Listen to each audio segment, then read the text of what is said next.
look through there and see that dark dingy bit at the back there. Yeah. That's actually a flat roof connecting this building and the building right at the back there on High Street. I think it'll be really good. Lots of people will use it more. I think it's a good idea. As a whole, I think it's very worthwhile. It's really valuable, I think, for the community, for Caistor, something to bring life to this building. Yeah. I think it's great. I really love Caistor, and I think it's the best place really to live locally. Yeah, I think it's brilliant because Caistor needs a few more shops. Yeah, I think it would be nice. I think that getting the courtyard back would be absolutely superb. I think it's exciting. There's lots of potential there for regeneration in Caistor, which is good. Oh, I think it'd be great. They need to do something with the building. It's been years. I remember it closing. I think it's very exciting. I didn't realise how detailed it was, and it's good to see the plans. I think it's great. Brilliant. I think the project is fantastic and it's going to make a big difference to Caistor. It would be nice to be more people would be encouraged to come into Caistor, especially in the summer when all these flowers are about. It's wonderful. No, I think it's a good balance of community use and some sort of residential use. I think it'd be lovely to have some sort of permanent accommodation, but I appreciate market sort of values for residential might not work, so the holiday lets is probably a good option. I think the ground floor being sort of retail, community use is good as well. It seems a good balance, I think.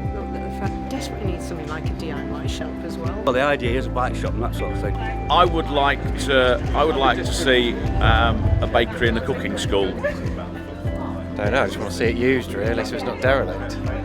I don't know. Maybe like a place people can stay in. So big. Oh, anything. Little shops, little indoor markets, like an area that people can use, the community. It sounds like you've got it all covered with your plans. So, yeah, it'd be great. A betting shop would be a good thing to have in it. I would really like some kind of environmental shop that's selling sustainable goods, fill your own tub shop, those kind of things. I'm actually there's quite a few people have said the bakery, so I haven't really thought about it that much, to be honest. I quite like the courtyard. That obviously there used to be a courtyard there years ago, and it's quite nice that they're opening that up and possibly using it for events and things. A bar. I don't know. Yeah, A restaurant. yeah. I think having the accommodation here would be really brilliant. And then new office spaces or other places for artists or other people with businesses would be great. Well, I think just something sustainable. You know, I think it's got to be. You know, I think the plans are good. I think that you know, somewhere for people can maybe, you know, if they've done their shopping here, they can pop in and sit down in the square. Obviously, housing is good because it means you're keeping people here. Well, I would like to see retail, community. The holiday lets, I think, is a good idea. And I do hope the sunshine shines in the courtyard. So anything would be helpful. Okay.